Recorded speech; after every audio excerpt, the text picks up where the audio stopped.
No Yogeshwar, दूसरे योगेश्वर का ज्यादा है 604।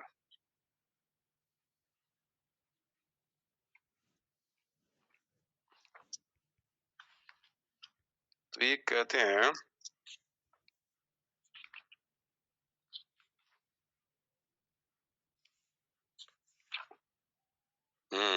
तीसरे योगेश्वर का, भगवान माया जो है वो तो अनिवर्चनीय है, इसलिए उसके कार्यों का, उन्होंने कहा माया का स्वरूप जानना चाहता हूँ। राजा निमि ने ये पूछा कि माया का स्वरूप जानना चाहता हूँ, क्योंकि माया का स्वरूप ज्ञान हो जाए तभी तो मैं उससे मुक्त हूँ।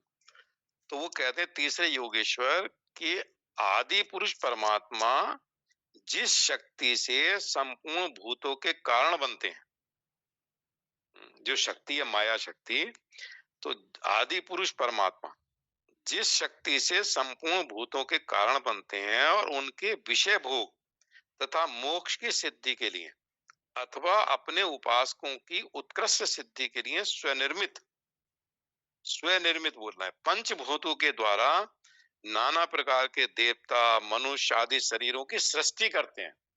देखो शरीरों की सृष्टि किससे करते हैं? पंच महाभूत, उनसे स्वनिर्मित पंच महाभूत, उसी को माया कहते हैं। इस प्रकार पंच महाभूतों के द्वारा बने हुए प्राण शरीरों में उन्होंने अंतर्यामी रूप से प्रवेश किया। अब बताओ, पहले पंच महाभूतों से उनमें उन्होंने निर्मित किया शरीर, और शरीर में अंतर्यामी रूप से प्रवेश किया, और अपने को पहले ही एक मन के रूप में, इसके बाद 5 ज्ञानेंद्रियां 5 कर्मेंद्रियां, इन 10 रूपों में विभक्त कर लिया। अब जिसमें सोचो कि हम जीव कहाँ आ रहे हैं, पंच स्वनिर्मित पंच महाभूतों के द्वारा उन्होंने देवता मनुष्य इनके शरीरों की उत्पत्ति की, और उस शरीर में पंच महाभूतों से बने हुए शरीर में अंतर्यामी रूप से प्रवेश कर लिया, और अपने को ही पहले एक मन के रूप में और फिर 5 ज्ञानेंद्रिय 5 कर्मेंद्रियों के 10 रूपों में विभक्त कर लिया, और उन्हीं के द्वारा विषयों का भोग कराने लगे। उन्हीं के द्वारा विषयों का भोग करा। अब यहाँ जीव कहता मैं करता हूं, वो देहाभिमानी जीव जो हमें कह रहे हैं, वो देह अभिमानी जीव जो देह के साथ अभिमान करता है, मैं देह हूं, वो देह अभिमानी जीव अंतर्यामी के द्वारा प्रकाशित इंद्रियों के द्वारा विषयों का भोग करता है, और इस पंच महाभूतों के द्वारा निर्मित शरीर को आत्मा मानकर या अपना स्वरूप मानकर उसी में आसक्त हो जाता है। ये था ज्ञान का, उसमें आसक्त हो गया कि ये मैं शरीर, ये भगवान की माया है।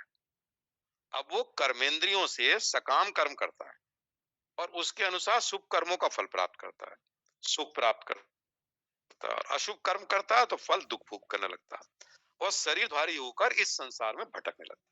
शुरू कहां से हुई थी? स्वनिर्मित पंच महाभूत भगवान ने किए, जो माया शक्ति थी उनकी थी, त्रिगुणात्मक माया, शरीरों की रचना की, अंतर्यामी रूप से आत्मा के रूप में उसमें स्थित हो गए, मन बने, ज्ञानेंद्रियां कर्मेंद्रिय बन गई, सारे पदार्थ बन गए संसार में, उनका विषय भोग होने लगा। अब अंतर्यामी वो जो जीव कहता है कि ये मैं भोग करता हूँ, अविद्या के कारण वो कहता है ये मैं हूँ, और वहां से वो शरीरधारी बनकर के मैं शरीर हूँ, इस संसार में भटकने लगता है। ये भगवान की माया है।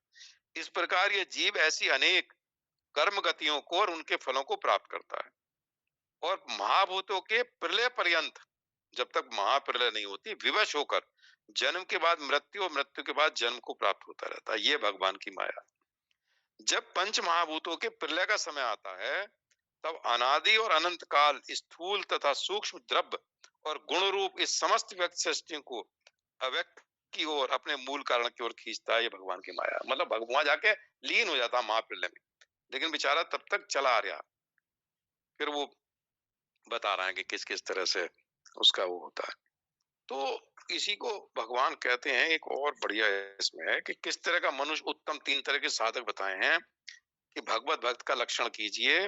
दूसरे योगीश्वर कह रहे हैं 9 में से कि आत्मस्वरूप भगवान समस्त प्राणियों में आत्मा रूप से स्थित है, जो कहीं भी न्यून या अधिक ना होकर, कहीं कम कहीं ज्यादा ना होकर, सर्वत्र परिपूर्ण भगवत सत्ता को ही देखता है, और साथ ही समस्त प्राणी और समस्त पदार्थ आत्मस्वरूप भगवान में ही अध्यस्त रूप से स्थित है।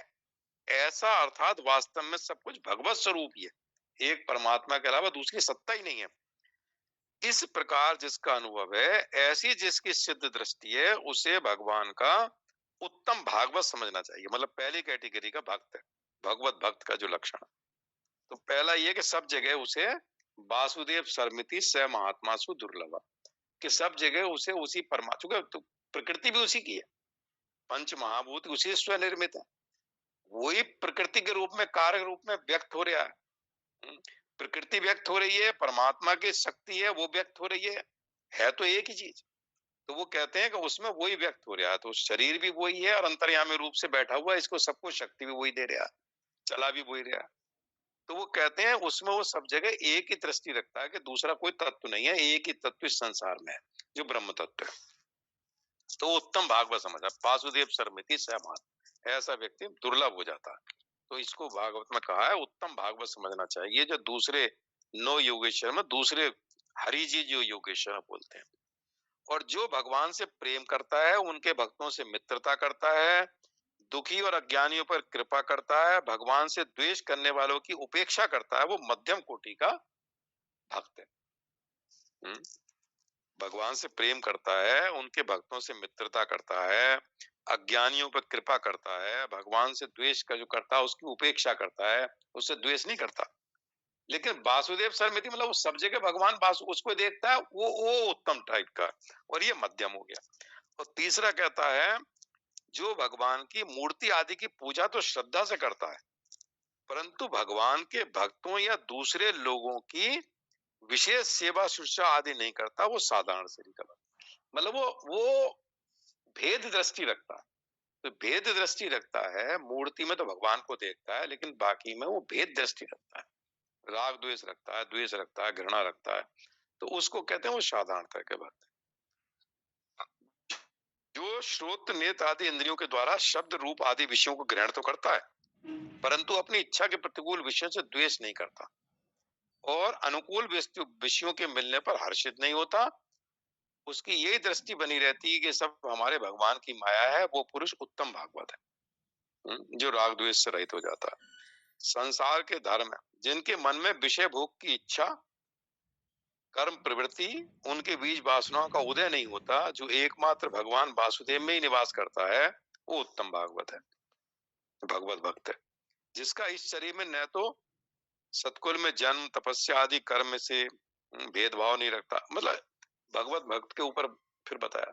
तो मेरा मतलब माया के बारे में भगवान राम जो कह रहे हैं उनका एक ही है कि जो अज्ञान है इसका मूल कारण यही है, और अज्ञान जब तक दूर नहीं होता, और अज्ञान के लिए जो अंतःकरण की शुद्धि बड़ी जरूरी है। अंतःकरण की शुद्धि के लिए निस्वार्थ भाव से जो कर्मयोग की बात कही है वो भगवान ने बोला, ये निष्काम भाव से कर्म या उपासना के द्वारा जो मल और उसकी दूर करें, और उससे हमारी सारस्वत जी आए होंगे है ना। तो इसको 20 श्लोक तक की कल बात हो गई थी। भगवान ये कह रहे हैं कि देखो 32वें श्लोक में कह रहे हैं त्रिगुणात्मक बुद्धि की ही स्वप्न जागृत और सुसुप्ति भेद से 3 प्रकार की वृत्तियां देखी जाती। जो त्रिगुणात्मक है, ये माया है, त्रिगुणात्मक माया, इसी से जो सृष्टि की उत्पत्ति हुई है, हमारे शरीर बने हुए हैं, इस त्रिगुणात्मक बुद्धि की ही स्वप्न जागृत और सुसुप्ति भेद से 3 प्रकार की वृत्तियां देखी जाती। जैसे हमारे अंदर सतोगुण की प्रधानता होगी तो हमारी वृत्ति सात्विक होगी, रजोगुण की प्रधानता के कारण रासिक वृत्ति होगी, तमोगुण की प्रधानता के कारण तामसिक वृत्ति होगी। जो भेद है हमारे अंदर भावों का और संकल्प का, वो गुणों के आधार पे है। जैसे जिसके अंदर गुण है, जैसी जिसकी वासनाएं और संस्कार हैं, वैसे उसके मन में भाव उत्पन्न होते हैं। जैसे भाव बनते हैं वैसी वृत्तियां बनती हैं, वैसे उसके कर्म होते हैं। तो जब तक ये जो अंदर का जो शुद्धिकरण नहीं होता, तब तक ये खेल चलता रहता। इन तीनों वृत्तियों में भी प्रत्येक का एक दूसरे में व्यभिचार होने के कारण ये नित्य परब्रह्म में मिथ्या। फिर कहते हैं बुद्धि की वृत्ति ही देह, इंद्रिय, प्राण, मन और चेतन आत्मा के संघात रूप से निरंतर परिवर्तित होती रहती। मतलब बुद्धि की वृत्ति जो है देह, शरीर, इंद्रियां, प्राण, मन और चेतन आत्मा का जो संघात है, जो एक टोटल हमारे जो शरीर के अंदर सब कुछ है ना, शरीर है उसमें इंद्रियां है, प्राण है, मन है, और चेतन आत्मा उसके संघात रूप से निरंतर परिवर्तित होती रहती हैं। यह वृत्ति तमोगुण से उत्पन्न होने के कारण, होने के कारण अज्ञान रूपा है। क्योंकि ये जो तमोगुणी माया है भगवान की, जिसकी उपाधि से इन्होंने सृष्टि की रचना की है, वो तमोगुणी माया का है। तो तमोगुणी माया है। तो वे जब तक रहती है तब तक संसार में जन्म होता रहता है। तो वो कहते हैं श्रुति प्रमाण से संसार का बाध करके और हृदय में उस जो आत्मा रूपी अमृत का आस्वादन करके संपूर्ण जगत को और उसके सार रूपा ब्रह्म को ग्रहण करके त्याग दे। मतलब जगत को, संपूर्ण जगत को, उसका जो सार है ब्रह्म, जो तत्व है ब्रह्म तत्व, आत्म तत्व, उसको ग्रहण करके संपूर्ण जगत को त्याग दे। जैसे नारियल के जल को पीकर मनुष्य उस नारियल को फेंक देता। तो जल को पी लिया, नारियल को फेंक दिया, मतलब सत्य तत्व को ग्रहण कर लिया, सत्य तत्व का ज्ञान हो गया, असत तत्व को, असत तत्व से संबंध विच्छेद कर दिया। तो उसको कहते हैं कि असत के साथ संबंध नहीं रहता। ये आत्मा न कभी मरता है, न जन्मता है, न कभी क्षीण होता है, न बढ़ता है। यह पुरातन संपूर्ण विशेषणों से रही सुख स्वरूप स्वयं प्रकाश, सर्वगत और अद्वितीय स्वयं प्रकाश, जो इस प्रकार ज्ञान में और सुख स्वरूप है, उसमें ज्ञान होने के बाद यह दुख में संसार कैसे प्रतीत हो सकता है? यह तो अध्यास के कारण अज्ञान से ही प्रतीत होता है। ज्ञान से तो एक क्षण में लीन हो जाता है। ज्ञान होने के बाद में शरीर में रहते हुए शरीर के साथ उसका संबंध नहीं रहता। देखो अगर वैसे देखा जाए तो एक मृत्यु है जो शरीर का नाश हो जाता है, मतलब जो वैसी मृत्यु है कि भाई शरीर की मृत्यु हो गई, जो स्थूल शरीर है उसकी मृत्यु हो गई, नाश हो गई। एक है जब अज्ञान का नाश होता है।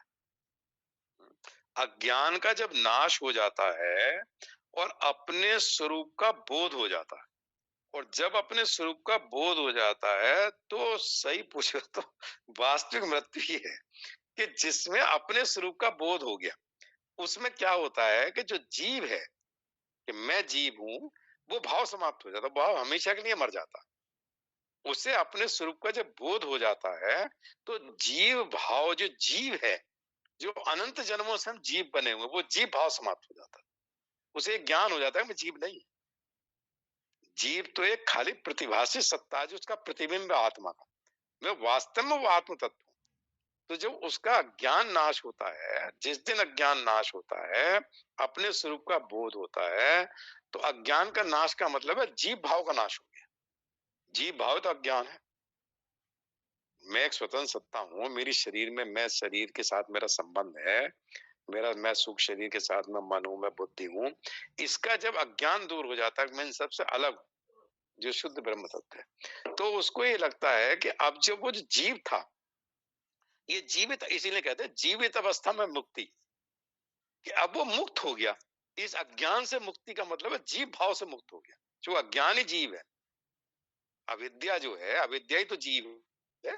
तो जब अविद्या दूर हो गई, अज्ञान दूर हो गया, तो मैं जीव हूं, वो जीव भाव समाप्त हो गया।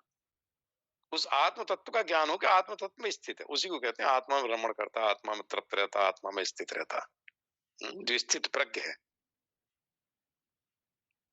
इंद्रियों के द्वारा विषयों में विचरण करता हुआ भी राग द्वेष से रहित रहता। क्या बढ़िया। अपने अंतःकरण की प्रसन्नता को प्राप्त होता है। अंतःकरण की प्रसन्नता है, प्रसादे सर्व दुखाना, दूसरे अध्याय में। सारे दुखों से अंतःकरण का प्रसाद, प्रसन्नता तो अंतःकरण में है ना, आनंद तो अंतःकरण में है, तो उस अंतःकरण के आनंद को प्राप्त कर लेता।